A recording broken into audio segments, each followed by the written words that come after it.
Welcome, listeners. We are in episode 36. This is our second Queen Misheard song, and we'll be tackling the song Bohemian Rhapsody, very famous song. And the misheard lyrics is the elder poop has a devil motorcycle for me, for me, for me. And the correct lyrics, of course, is the Beelzebub has a devil put aside for me, for me, for me. This famous rock opera has so many misheard possibilities, and the line that we're doing today is one of the best examples. Personally, I fell in love with the song when I watched Freddie Mercury sing it with Queen at Wembley Stadium back on July 13th in 1985. So I was a mere 12, 13, and that was for Live Aid for famine relief. And I did not know at that young age the significance of not only that song, but it'll be one of his last performances before he dies of AIDS. It's a 6 minute song, so pretty long for a song at its time, by British rock Queen, by British rock band Queen, and it was written by Freddie Mercury, the flamboyant lead singer of Queen, for the band's 1975 album called A Night at the Opera. And it's perfect because it's quite like a rock opera. In 1991, after Mercury's death, it topped the charts for another 5 weeks, eventually becoming the UK's third best-selling single of all times. It is also the only song to reach, at that time, the UK Christmas number one twice by the same artist. I didn't know that it was popular around Christmas time. Of course, it also topped all the charts around the world: Canada, Australia, New Zealand, Ireland, Netherlands, and becoming one of the best selling singles of all time, selling over 6 million copies worldwide. And then in the United States, where I'm from, the song peaked at number 9 in 1976, so I was 4, but reached a new peak of number 2 on the Billboard Hot 100 when it was used in the 1992 movie Wayne's World with Dana Carvey and the comedian from Saturday Night Live and Mike Myers. In 2018, the release of Queen's biopic movie. If you haven't seen it, it's amazing. There's a reason why the gentleman that plays him in the movie won an Oscar because he looks like Freddie Mercury. And it brought back a renewed sense of the song Bohemian Rhapsody to popularity and chart success worldwide. But the funny thing is, when it first came out in the early 70s, it had mixed reviews. I think not only was it because it was a long song, but it was a totally different song that no one really was used to, this like operatic rock song. So people either loved it or hated it at that time. But of course, as we all now know, it became one of the most popular songs and considered one of the greatest rock songs of all time. The single was also accompanied by, then no one knew about him, but it was called a promotional video. Rolling Stones say that its influence, again, cannot be overstated because it happened with that promotional video. We'll go into more in the video part of this conversation. Probably the kind of like the impetus or precursor of before MTV became about. And The Guardian named its music video one of the 50 key events in rock music history, which I would agree, very iconic, helping make videos a critical tool in music marketing. And then in 2004, so 16 years ago, because it's 2020 right now, Bohemian Rhapsody was inducted in the Grammy Hall of Fame. It appeared in numerous polls of greatest songs in popular music, and Mercury's vocal performance was chosen as the greatest in rock history by readers of Rolling Stone, and I second that. Triple, quadruple that. And then this is an interesting thing. I did look it up on YouTube, and it's true. As of December 2018, so almost 2 years ago, it became the most streamed song from the 20th century, and it's been downloaded or streamed over 1.6 billion, that's with a B, times. So it's an impressive song and has, of course, one of the funniest misheard songs about elder poop. And he sent me a devil motorcycle. That makes sense. Usually the top shit or the top poop, you know, can hold a motorcycle for me. Who knows? So let's talk about the history. According to Mercury's friend Chris Smith, he was a keyboardist for a band at the time named Smile. Love that. Mercury first started developing Bohemian Rhapsody in the late 1960s, so it's been brewing in his creative mind. And he was known to play certain parts of the song he was writing at the time in pieces, whether it be the beginning or the middle. And at that time, he called it, quote unquote, the cowboy song. because it contained a lyric that ended up in the complete version produced years later, where it starts in 1975, specifically, Mama just killed a man, which, yeah, perfect for a cowboy song, right? And then famous guitarist Brian May, love him from Queen, said that the band thought Mercury's blueprint for the song was already intriguing and original in itself and worthy of work, quote unquote. So they decided, let's take a listen, let's start working on this. And according to May, most of the Queen material was written in the studio, but this particular song was already in Freddie's mind before they started. So again, this is the baby of Freddie's creative mind. And in an interview during the band's Australian tour early in 1985, Mercury had said, "It was basically songs that I wanted. It was basically three songs that I wanted to put out, and I just put them three together." That's cool. So where did they do this? They did this at a farm. It's also portrayed in the movie. They spent a month rehearsing at this Ridge Farm studio in Surrey, England, in the mid 1975. And drummer Roger Taylor recalled that Bohemian Rhapsody was one of the songs the band worked on while they were at the farm, which again was portrayed in the movie. And then recording began on August 24th, 1975 at Rockfield Studio 1 near Monmouth, South Wales. So if anyone's from that area, shout out. After 3 weeks of rehearsal at, I think, Penrose Court near Kington, Herefordshire. I'm hoping I'm saying this right. Sorry, I'm not from England. And then when they were making the track, 4 additional studios were used. And according to some of the band members, apparently Mercury, being the genius he was, had every part of the song mentally prepared beforehand and directed the band, like, you're going to do this, we're going to do this, and what have you. So again, it was all a brainchild of his creative mind that he was able to piece it together, these 3 songs to one, and then orchestrate it with his band member. And Mercury used what they called a C. Bechstein concert grand piano, for those of you piano nerds, which he played in the promotional video, which has, of course, the famous video for the song for the UK tour. And due to the elaborate nature of the song, they say it had to be recorded in various sections. Because remember, that time we didn't have computer to do any editing or dubbing. It was all the old-fashioned way of tape, cutting, dubbing together. The piano, actually, I did not know. Here's Did You Know number 1, was the same one Paul McCartney used to record Beatles songs Hey Jude. So this piano was magical, obviously, as well as the same one on Rick Wakeman, who used for David Bowie's 1971 album Hunky Dory. So you've got Hunky Dory from David Bowie, prior to that, and then Hey Jude on this piano. So the third time is a perfect charm. That's when this song was also recorded with.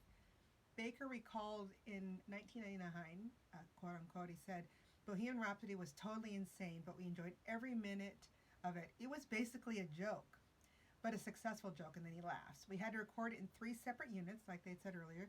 We did the whole beginning bit, then the whole middle bit, and then the whole end. It was complete madness.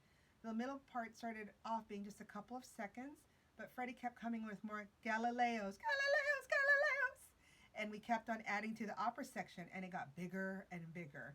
We never stopped laughing. How fun. It started as off as a ballad, but the end was heavy," which we understand at the end. May, Mercury, and Taylor reportedly sang their vocal parts continually for 10 to 12 hours a day. I can imagine that, the vocal cords on that. The entire piece took about 3 weeks to record, and in some sections featured 180 separate overdubs. Since the studio at the time, of course, only offered 24-track analog tapes, so it was necessary for the 3 to overdub themselves many times and bounce these down with the different mixes. Again, they didn't have the advent of computers to do all this, so everything had to be spliced. And May recalled placing a tape in front of the light and being able to see through it because the tape had been used so many times it was starting to kind of wear thin. Thank God for all of us, it didn't break, right? Or it was still be able to use. The producer Baker recalls that May's solo was also done only on 1 track.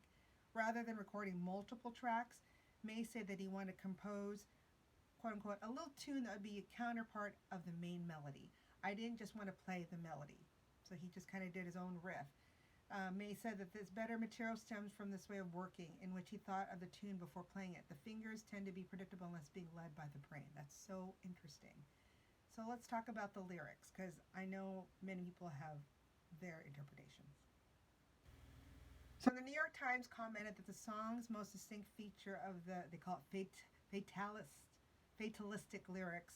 Mercury refused to explain the composition of other than it was about relationships. He said the band is still protective of the song's secret, and Brian may support suggestions that the song contained veiled references to Mercury's personal traumas. Which, when you listen to the song, yeah, I can hear some of the probably prejudices he had to go through, things that trying to kind of come up in the world and be seen, heard, right? That's what we all want. He recalls Perme Freddie was a very complex person, flippant and funny on the surface, but he concealed insecurities and problems in squaring up his life with his childhood. I mean, I can definitely relate. We try to have this shield that we put on, and we want to show everyone we're good, but you hide some of the pain that you had to endure in your childhood. And if anyone's ever had to deal with a bully, there's a lot of pain there. So, in the BBC Three documentary about making Bohemian Rhapsody, Roger Taylor maintains that the true meaning of the song is fairly self explanatory, he says, with just a bit of nonsense in the middle. But the cool thing is, there's a quote that was found here. This is what Freddie Mercury said. He said, "It's one of those songs which has such a fantasy feel about it. I think people should just listen to it, think about it, and then make up their own minds as to what it says to them."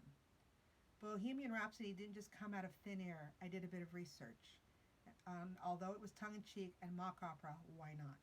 So here he is again, saying, draw your own conclusions.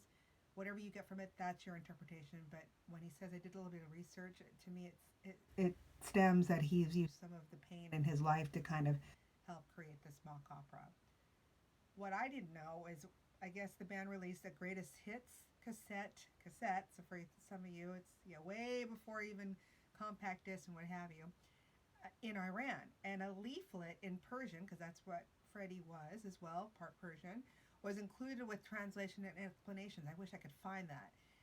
So it refers to a book published in Iran called "The March of the Black Queen" by Sarah Safadi and Farhad Arkani, which included the biography of the band and complete lyrics with Persian translation. And in the explanation, Queen states in this booklet, if you can find it, that Bohemian Rhapsody is about a young man who has accidentally killed someone and, like Faust, sold his soul to the devil, which is probably the same devil that gave him the motorcycle, right? And on the night before his execution, he calls for God, saying, Bismillah, which is in the name of God in Arabic. I did not know that. And with the help of angels, regains a soul from Shaitan, the devil, in Islam. So I think that could be it. So that's interesting. If someone ever has that documentary or has seen that documentary, but actually has that greatest hits cassette in Iran, there's a leaflet that goes with it. So let's go to the very iconic video. You all know it. If you haven't seen it, go on to YouTube. It's, again, been downloaded over 1 billion times. And many people have parodied it, used it for their videos since then, with the four of the members' faces there. What's amazing about it is it was considered, what they said, a promotional video, because it's, again, before MTV time, and probably the impetus of MTV and its videos. So at the time, some artists like Queen would make video clips to accompany songs, which that's what they did for this song. And Queen did this for many of their earlier singles with "Keep Yourself Alive," "Liar," and "Seven Seas of Rye." Killer Queen already had these, what they call pop promos. That's what they were known at the time. It was only after the success of Bohemian Rhapsody that it became regular practice for record companies to produce promotional videos for artists' single releases, which is genius, because then you get to see it in the way that the artist wants it interpreted. These videos could then be shown on television shows around the world, such as the BBC. They have a show called Top of the Pops, which I'm assuming is just like our American Bandstand with Dick Clark back in the day. And they can do that without the artist having to physically be there in person when they do go through the charts. And this promo video was allowed, and also as the artist, they can have their own music broadcast and accompany their own choice of visuals, rather than using the dancers at the Top of the Pops, which is this entity called Pan's People. I'm like, what is that? So I looked at Pan's People, and it's an actually all British, all female dance troupe, most commonly associated with the BBC show Top of the Pops, that would do all the dancing. So to me, as a kid of the 80s, it's kind of like the Solid Gold dancers. They used to have a show called Solid Gold on Saturdays in the mid to early 80s, and the Solid Gold dancers would interpret the song. And there was this black lady there that, oh, many of us wish we could dance just. So, same thing. And then, if you were as old as I am, prior to that, there was a show by Denny Terrio, the dancer. He had a show as well prior to Solid Gold, and I'm forgetting the name of it, but he also had his two dancers that would interpret the songs when they would talk about the songs of the charts at that time. They were called Emotion or Motion while he danced with them. So there you go. And one of the ladies that were one of the motion dancers is, did you know, number two, Janet. She is now, has been a long time wife of famous hockey player Wayne Gretzky. So there you go. You didn't know that about Denny Terrio. Dance Fever is what it's called. Dance Fever. So I'm sorry, I digress. So Queen decided to make these promotional videos so not only can they be in these famous shows in Europe and not have to be there physically, but then they can use their interpretation instead of having to just kind of conform to whatever their dancers or the Pans people dancers would interpret. The band also used Trillion. It's a subsidiary of Trident Studios. Their former management company and recording studio. They hired one of their trucks and got it to Elstree Studios, which the band was rehearsing for the tour. And this video was directed by a gentleman by the name of Bruce Gowers, who directed the video of the band's 1974 performance at the Rainbow Theatre in London. And just to back up, the interesting thing is I did find something on Wikipedia that May said the video was produced that the band could again not only have to be in all these different shows if they're traveling, but apparently they also shared, and I've heard of this, and I think they touched it in the movie, is when you perform at these different things like the BBC's Top of the Pops, you're lip syncing, and they call it miming. So he said the video was produced so that the band could avoid miming on Top of the Pops since they would have looked off miming to such a complex song, which makes sense. Can you imagine trying to lip sync or aka mime that song? And if you're off sequence, it just would look crazy.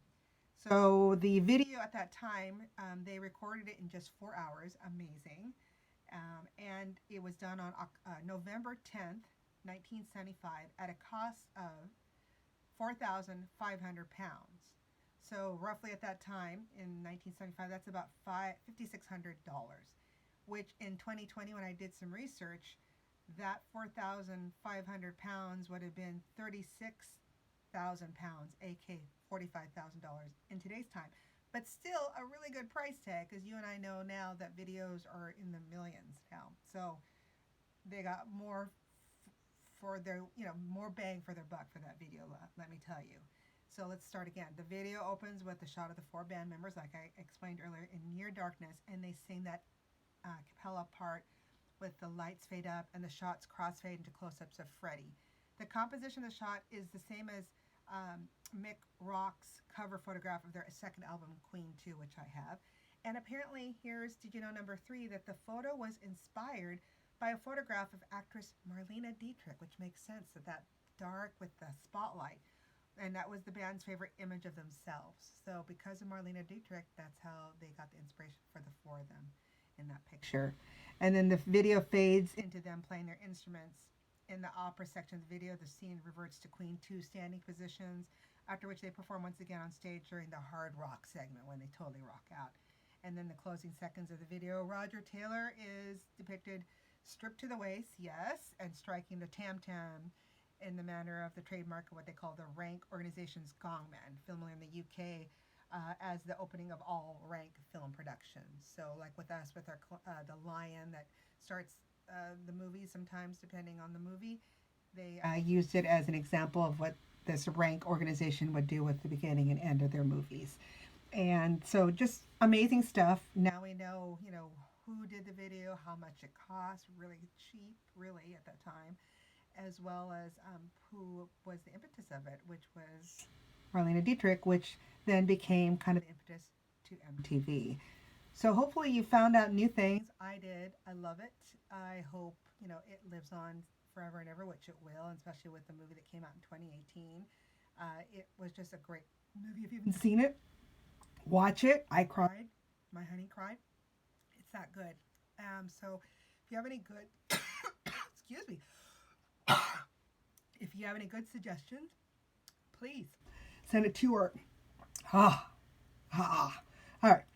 If you have some good suggestions for any misheard song lyrics, please send it to misheardsongs@gmail.com. That's MISSHEARD songs@gmail.com. And we'd love to hear from you. And if you know more that I did not share at today's Misheard for Queen, let me know. We'd love to hear from you. And if you know more about other songs that we need to be doing, let us know. But stay safe out there. We love you guys and keep on singing rock. Bye.